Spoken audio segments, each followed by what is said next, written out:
Today we're going to dive deeper into a post that I made yesterday. I didn't plan to record this episode at all because I'm still trying to find my groove with solo episodes. And you would think I would know how to do this comfortably because I started YouTube with a camera to my face by myself in my room in 2017, 16? I don't know. It's been a long time. So I assumed that solo episodes would be much easier for me to do. But I have to be honest, I'm still finding my voice. I'm still finding my groove. And this specific post that I made on social media pushed me today to completely reshuffle my schedule to be able to show up at the studio and record this episode. The post that I'm referring to is the friendly reminder that social media is fake. And this is a trend that I've seen going around from creators on different platforms, sharing the truth that you don't necessarily see when you look at their feeds. We all know that social media is fake. We talk about it all the time. And I truly hope that we are reminded of it daily.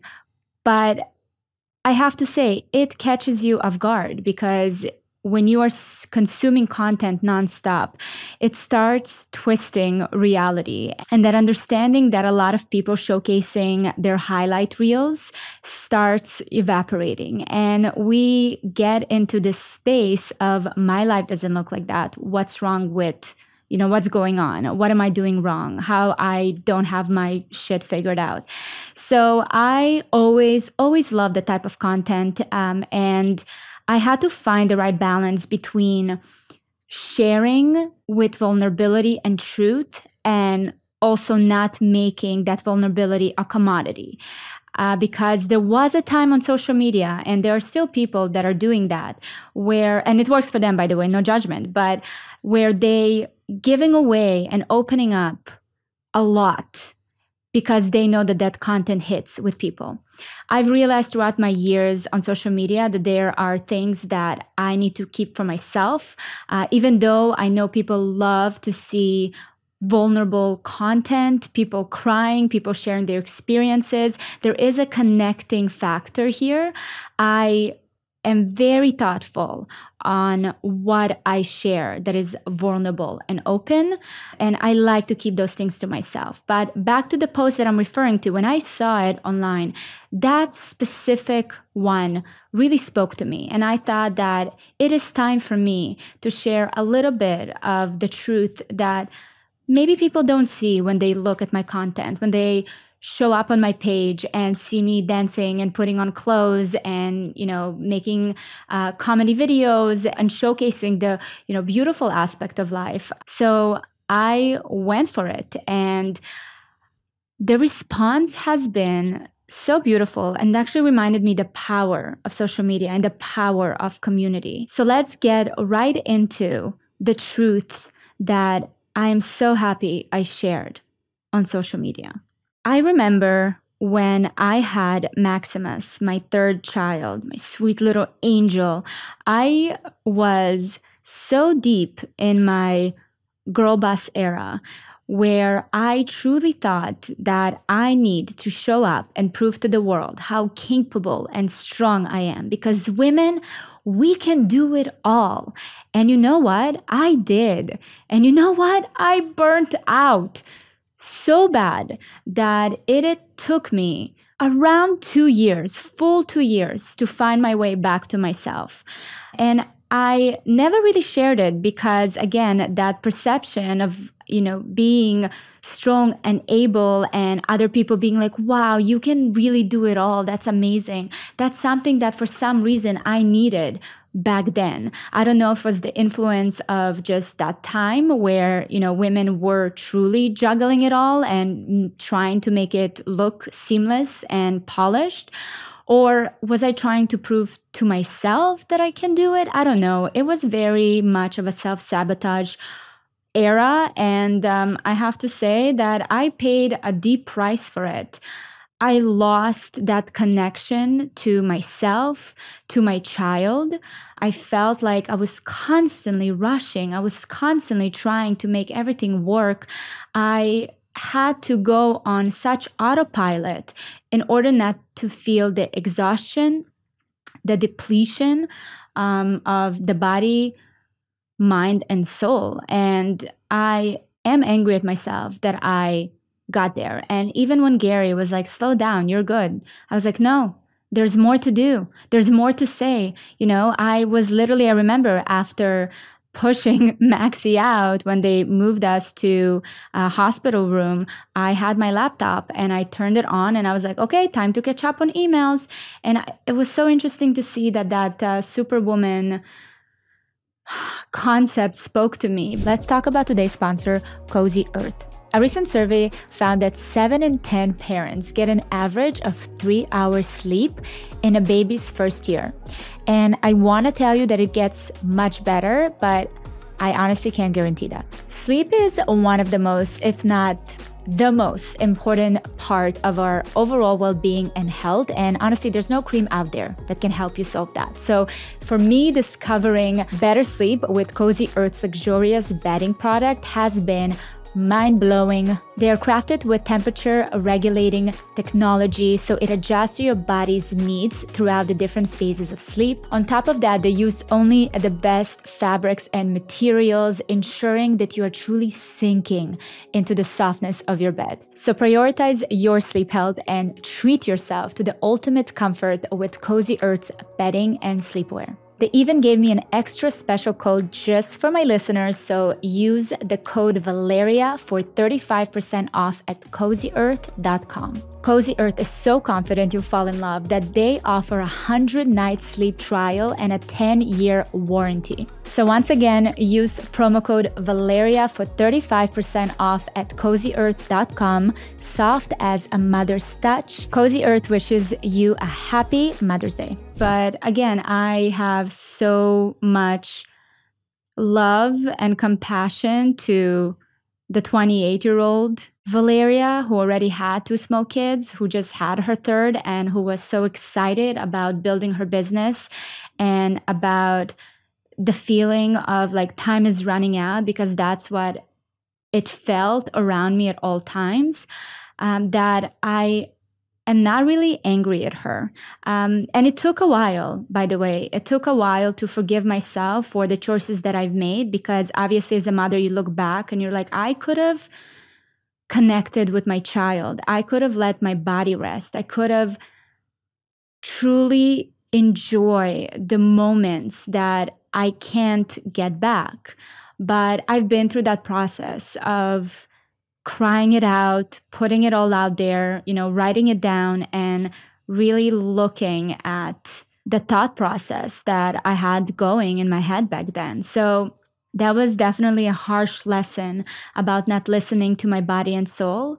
And I think a lot of women go through it because we are presented this idea that we are able to be everything to everyone all the time. And it takes a very strong self-awareness and understanding of boundaries in order to implement them. It's one thing to say those boundaries and to be able to articulate them. It's a different thing to take action on them, to truly say, you know what? No, I am not able to. I can't do it by myself. I can't show up at work as my full self. Like, how can we make this work? And those boundaries extend to your family, to your partner, to your workplace, to so many different things. And I know it's a luxury to a lot of us because there is the reality of not having sufficient mat leave for women who just had babies, especially in the US. There's a lot of different factors, but that still doesn't take away from the load that we allow ourselves to take on. So I think that that lesson taught me a lot about myself, taught me a lot about being very conscious of what I need and when I need it. But also, I have to say, it's the first thing I talk to women that I meet that just had babies or have small kids, is the first thing I talk about. I always ask, if they do work, how do you balance the work? How was your experience after having the baby? Are you trying to balance it all? Please try not to, because it's complete bullshit, this idea of balance, especially the first year of the child. It's not the time to try to be a superhero anywhere. And I have to say, it's something that I try to bring across from my own experience, because I don't want other women to go through it and miss those precious newborn moments, but also the precious moments of the healing that is also happening. And that's another thing we don't talk about a lot. The first year with a baby is hard on its own, but then you also go through a whole mourning process of your old self. You are trying also to establish, who are you now as a new mother, as a woman who gave life, brought life to the world? It's truly such an identity journey when you first become a mother. Not even first, the second and third time. I had that with my third child. I had probably the biggest crisis, identity crisis, with my first. But even with the second and third, just the amount of mental capacity and the finding your role in there, how you're going to balance 3 children. That's something that kept me up at night, where you constantly feel like, do I have enough to give to 3 kids? How do I navigate taking care of a newborn, but also taking care of these toddlers, and still trying to heal on my own and being with my husband? It's a freaking mess. So I'm honestly trying to be very optimistic about the future, and I think there are going to be changes, but the changes start with us women being vocal about what we need and when we need it, and being gentle with ourselves. I think one of the things that happened with feminism and equality that I am so grateful, obviously, with all the advancements that happen and the opportunities that were opened up to women, we forgot on the road to equality that we're not men, that we need equality in different ways. We need equality that looks differently, that works for us. And it's not a self-serving thing, because when it works for women, when women are taken care of, everyone else is taken care of as well. So I truly hope that this message that I shared of, one of the mistakes that I've done after having a baby and jumping right back into work, trying to prove to the world, will resonate, and I think resonated with so many women. And I felt and always feel the need to share it. Okay, I don't think you understand how excited I am to talk about today's sponsor, Brunch Basics. As you get older as an adult, there are things that just makes you so giddy inside. And that's Brunch Basics for me, the best cleaning supplies ever. As you become a mother, you are starting to look to the market for better products just around the house in general. And I was struggling, I'm not gonna lie. The whole cleaning industry is not necessarily the most gentle and the most family friendly and kids friendly. And it was very important for me, especially having 3 boys that lick every single thing in the household, to make sure that whatever I use is clean and effective. That's when I discovered Brunch Basics. Brunch Basics is a non-toxic cleaning product company that's on a mission to create healthier homes and remove toxic chemicals. What I found so genius about it is that the formula is fragrance-free, but it's also all-in-one concentrate. So depends on the amount of water you mix with the solution, you can create any cleaning product for the home. It can replace laundry detergent, it can replace any surface cleaning, and the products are all non-toxic, hypoallergenic, baby and pet safe, as well as free of fragrances and hormone disruptors and harmful preservatives. Their premium starter kit will provide you with everything you need to replace all of your toxic cleaning products in your home. It's honestly a no-brainer. Also, for anyone out there who is just getting overwhelmed with the amount of stuff on the market, again, this one concentrate product that gives you everything you need for the house has honestly changed the game for me. Save 15% off your starter kit or hand soap when you use code NOTALONE at branchbasics.com. Again, that is the code NOTALONE for 15% off when you purchase their starter kit or their new hand soap. Another thing that I shared that I spoke a lot about throughout my social media career is my imposter syndrome. But imposter syndrome. It's another thing with podcasting. You really have to work on pronunciation, especially when English is not your first language.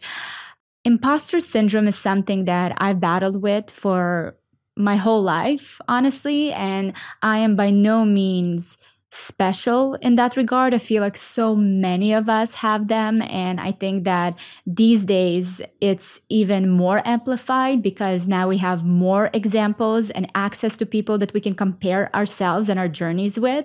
Imposter syndrome is real. But I got sick of talking about it because I felt like I kept on reinforcing that identity for myself. So as I got older, and especially when I hit around 32, 33, I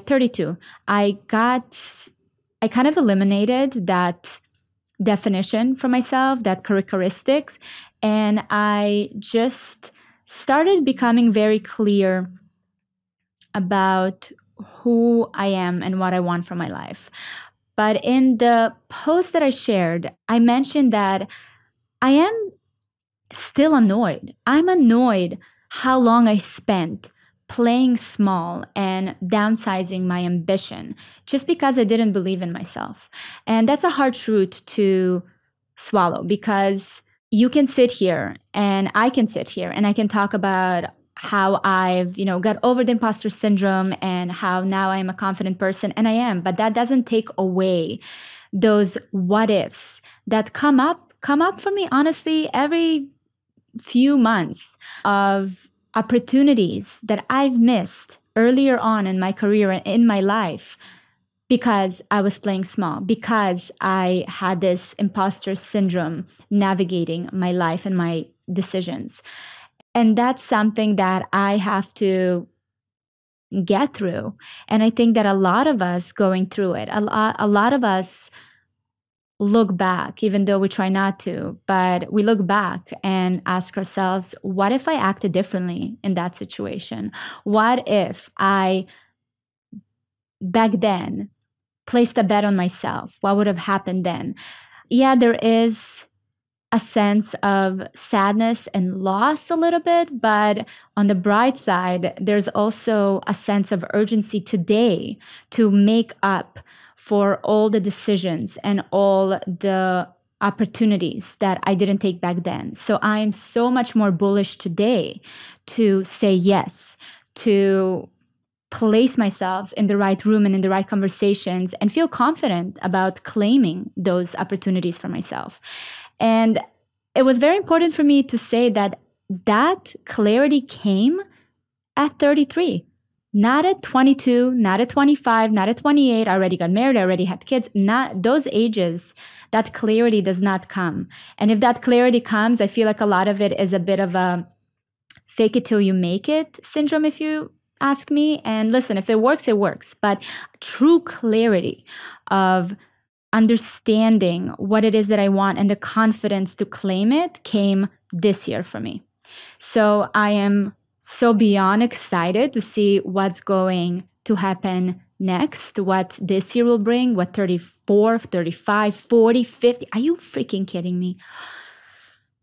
There's so much to seize. There's so many amazing experiences that I know I will get to experience that will make me look back and appreciate the many missed opportunities and appreciate the motivation that those gave me to show up today. So I want to expand on it because having regrets is not necessarily a negative thing if you're able to use them as lessons and motivations for the future. But they are there, and they do take mental capacity from me. And I wanted people to know that. That's part of the journey. That's part of you becoming and evolving and being able to be vocal about your wants and needs. A topic I don't often share that I also shared in that post was being a quote unquote boss in your professional life. Again, like I mentioned, it's so amazing that we live at a time now that we are able, as women, that we are able to go build empires, make our dreams and visions come to life. And so many women before us had to do a lot of work and make a lot of sacrifices for us to have the opportunities we have today. So I never take that for granted. But something that happened in today's landscape when it comes to being CEO, being someone who is very business, entrepreneur driven person, is the masculine energy taking over, is us surviving and living in a man's world with the masculine energy. And it has a lot of benefits to it because a lot of that energy enables for us to show up and be amazing leaders. But what I've been struggling with is learning how to not bring it back home. And I think that a lot of women today share that sentiment of knowing how to separate the two. It's very difficult to do. So back in the day when I wasn't as aware and learned to understand the masculine and feminine energy, I used to come home and bring back that CEO energy, that boss energy, into my household with my very masculine husband. And that created a bit of a rift between us without even understanding why. I feel like I wanted to come home and be taken care of and feel that energy of protection and just like a stronger energy around me. And I feel like we were battling for it without me even knowing it. For him, it came naturally because that's what attracted me to Gary in the beginning as well, that masculine energy of protection and stability and assertiveness. And I wanted that. But at some point, when I started getting deeper and deeper into my career, I acquired those traits that helped me a lot at work. But when I came home, it just felt like we were competing for them. And that created a bit of a confusion because I felt like something was missing. Because I used to be very much in my feminine energy before. So I kind of felt like something is off and I don't know what. And for him, it was confusing because it's like, why does it feel like it's you against me? That doesn't make sense. So it took me a while to unpack that and understand that that is absolutely not the way I want to operate in my household. I very much care to nurture and to continue celebrating Gary's masculine energy in our household. I think it's very healthy for me and makes me feel more relaxed as a woman, but it also an amazing thing for our boys to see, right? I don't want to be in a household where my boys will look at their father being like, he's a bit oppressed, That would be a bad example for what they should strive for in the future. Okay, guys, let's pause and chat real quick about today's sponsor, Lumi. We've all had those moments where you just casually catch a little whiff of something and you start silently praying that your deodorant isn't failing you. Enter Lumi. Their whole body deodorant is making sure that none of us have to worry about BO again. So what's unique about Lumi is that it's powered by mandelic acid to control odor in a new way. Lumi delivers outrageous 72-hour odor control everywhere from your pits to your feet, and yes, even your private parts.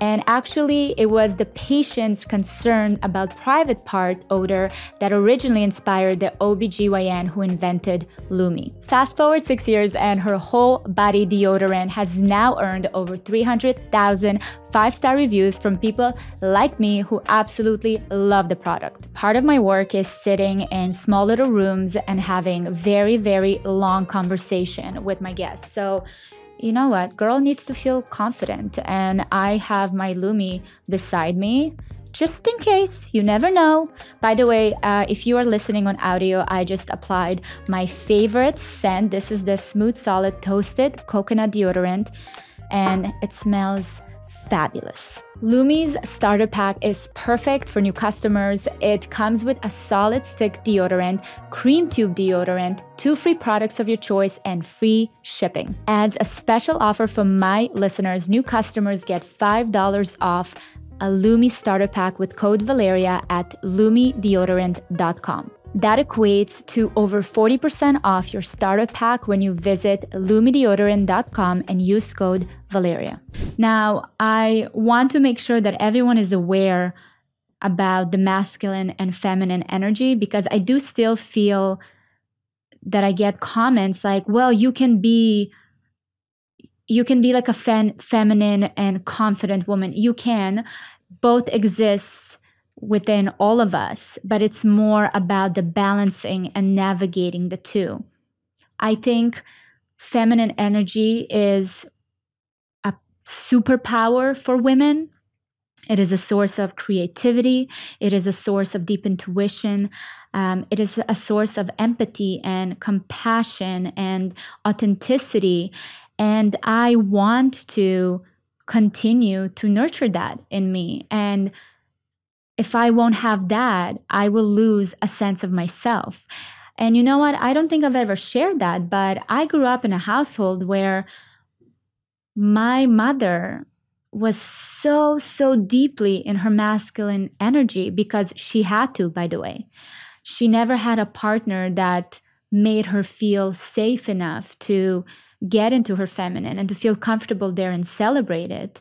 That was for her a sign of weakness back then.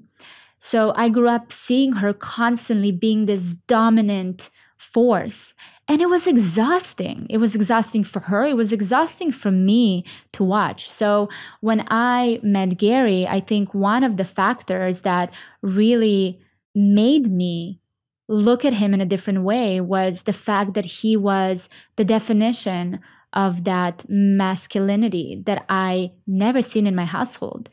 To have a partner that you can look at and, feel comfortable and confident being led by him, I think it's amazing. And there's no weakness in that. And I think that that's something that I want to reestablish back into our society, because up until now, it feels like there's this man versus woman type of thing. Well, it doesn't work in a family setting. It doesn't work in a partnership. It doesn't work in marriage. So we need to learn how to navigate that. But I do have to be honest, it's very hard. It's hard to come home and shed that off, take it off of you and just lean back and, relax into your feminine. And that's something that I'm still battling, and I don't have the answer. I don't have the answer how to be able to balance both when you are in a high performance field during the day and then come home and you kind of need to switch gears. So I'm still learning, and I've shared that. And it was amazing to see how many women felt that they can relate to that sentiment, because a lot of us are in these positions now. A lot of us are independent entrepreneurs building our own business, high up in different companies, and we have to show up in our masculine and be very consistent with it. So it's very easy to lose our innate nature, the feminine nature in it.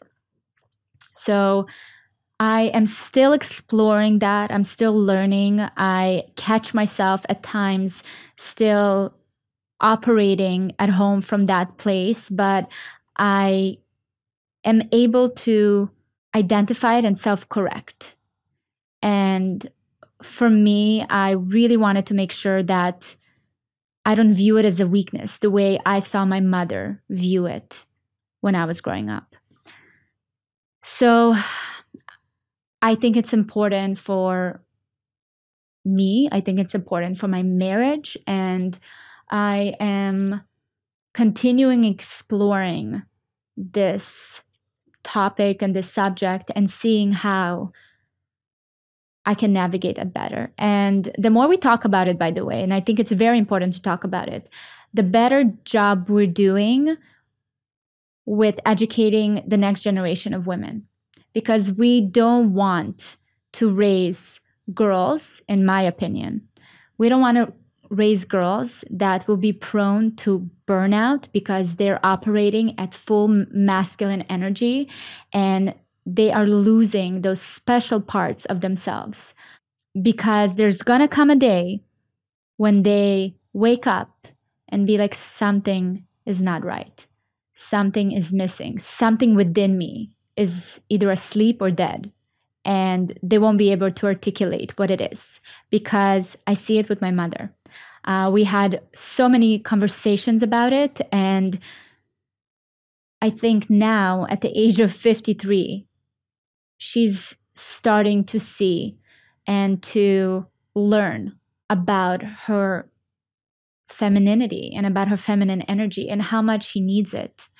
And even on the health topic, I think that a lot of diseases come from that, honestly. And I know that there are books out there, there's literature out there that will connect many systems in our bodies that are connected to those suppressed emotions, because that's what it feels. It feels like being suppressed.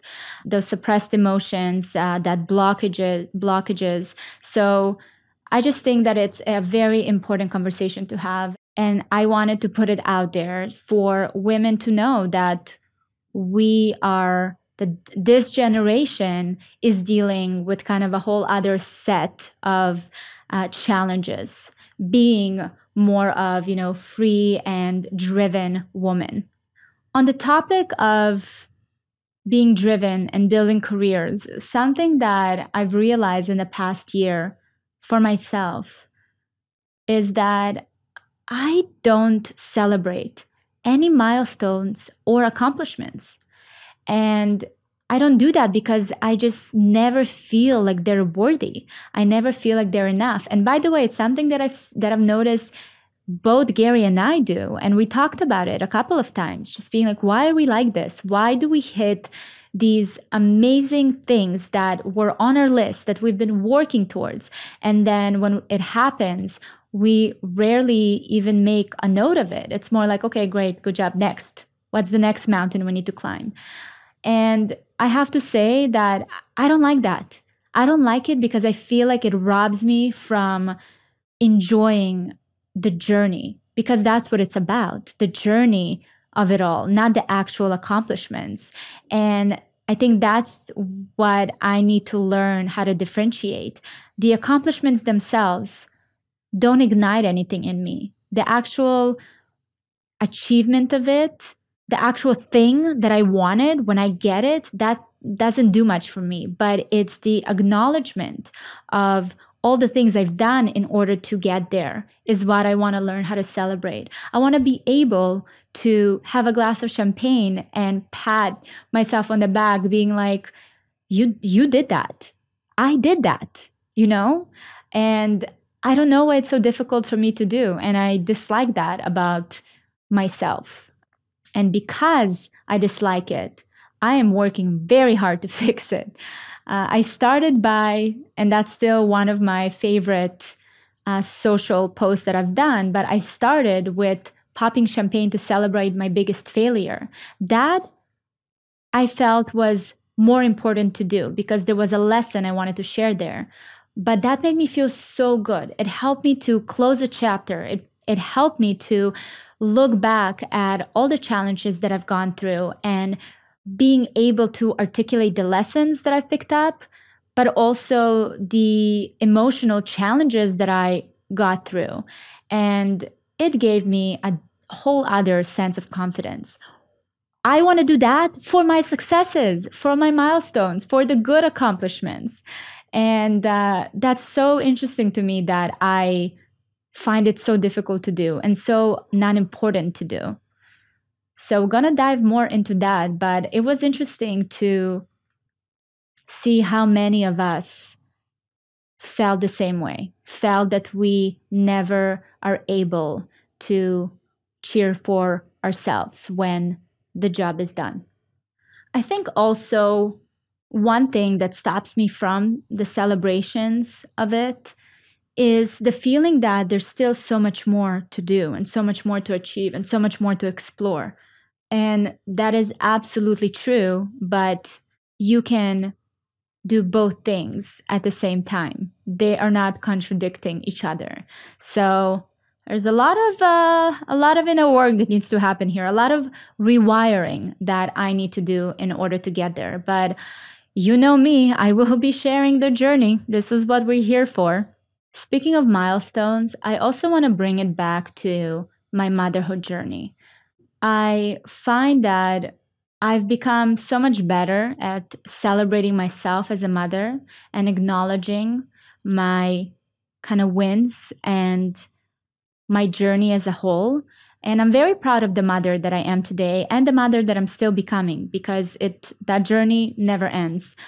Especially as the kids are in those years of like the most amount of change that happens for them, right? They're moved from being babies to toddlers to small kids, and now it's preteens and then teens, and oh my goodness, it's a journey on its own, and I am evolving and developing with them, to be honest. So I am very proud of it all, and I am vocal these days about how proud I am of the mother and the role that I play and the job that I do there.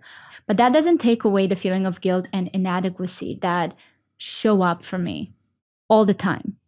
And I don't think there's anything that we can do to remove those feelings of guilt. I think that it's just a built-in thing that happens. It's just a new, it's something that mother's guilt is something that literally grows inside of you the minute the baby's out. And actually the minute the baby it's just conceived. It just happens. I don't know. We need to do more research in there because something is going on there. Someone needs to explain what's going on. So I am very aware that I will never be able to get rid of it. But those emotions show up for me. And, they make me question a lot of the choices that we've been making, that I've been making. If it's the move to Miami, are my kids going to be happy here? Is this the best place for them? Yes, it's the best place for us. Yes, it's the best choice for me because I didn't see how my life can progress back in Canada. But is it the best for them? It's, when I have a decision, when I have a choice to go on a girls' trip, even though I travel a lot for work, right? Those choices that I make, is it selfish? Am I doing too much for myself? Am I missing certain moments that will shape their future and their identity? Decisions like taking on dream projects and more responsibilities and more things at work because it's something that excites me and that propels me forward. And those are things that I want to do. All these choices that I make on a daily basis bring up a lot of those negative emotions, like guilt, like inadequacy. And I've learned to manage them. I've learned to break them down in order to make the best decision. And I'm still learning. I'm still navigating it because I have to say it's often happens that it feels like I'm either choosing me or I'm choosing the children, which is such a messed up thing to think about, right? Such a messed up place to be at because you always want to do what's best for the kids. But when you do what's best for the kids or what you think is best for the kids, oftentimes we lose ourselves in the process. So being able to identify that earlier on, I learned how to be able to break down the decisions that I need to make and then make the choice that is best for my family at that moment. And that choice can be a selfish choice or it can be a less selfish choice. And I overlook my needs for that specific time and focus on the kids. And that's motherhood just in a nutshell, right? It's always like, is it me or them? Is it me or them? Is it me or them? Especially for working moms, especially for very ambitious moms. But even for moms that stay at home, I think even for them, it's difficult because even the notion of taking time for yourself and having time to take care of yourself and that guilt just is always, always present. So those are some of the truths that when you scroll through the feeds of many, many people, you don't see them. We're all fighting these battles and challenges and trying to navigate them the best as we can. And I have to say, so many of these feelings are so universal.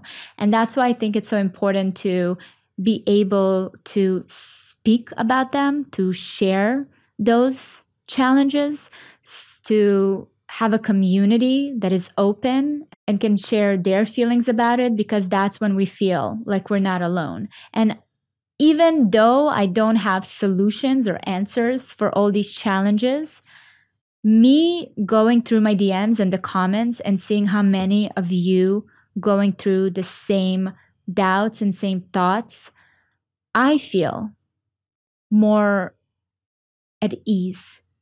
I feel like I'm not alone. I feel like we are on this journey together, and it's okay to not have the answers, because oftentimes there is no answer. It just is. And that's part of the journey. And that's part of our learnings.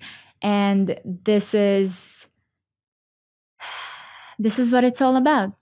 I'm so grateful for this community and this platform to create a space for us to talk about these things and for myself to share these stories and these inner battles. And that's something that I don't take for granted.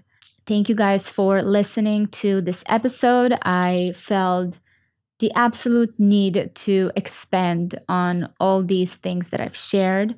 And I hope that even this conversation just made you feel less alone and more at ease and feel supported and understood, because this is not a journey we're walking alone on.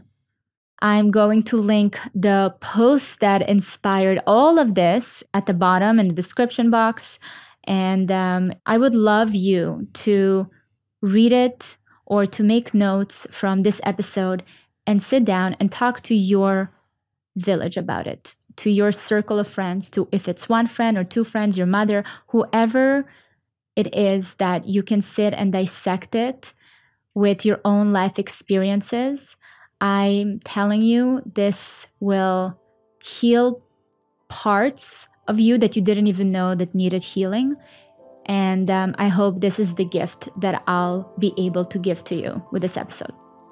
I love you guys. Thank you for watching, listening. Yes. See you next time. Thank you so much for watching this episode. I hope you enjoyed it. Don't miss my newest episode right here. And if you're listening to the podcast on Apple or Spotify, please go and leave a review with your biggest takeaway. I love reading your thoughts. And if you have any suggestions for guests or topics, you can leave them in the comment section. And always, always remember, you are not alone.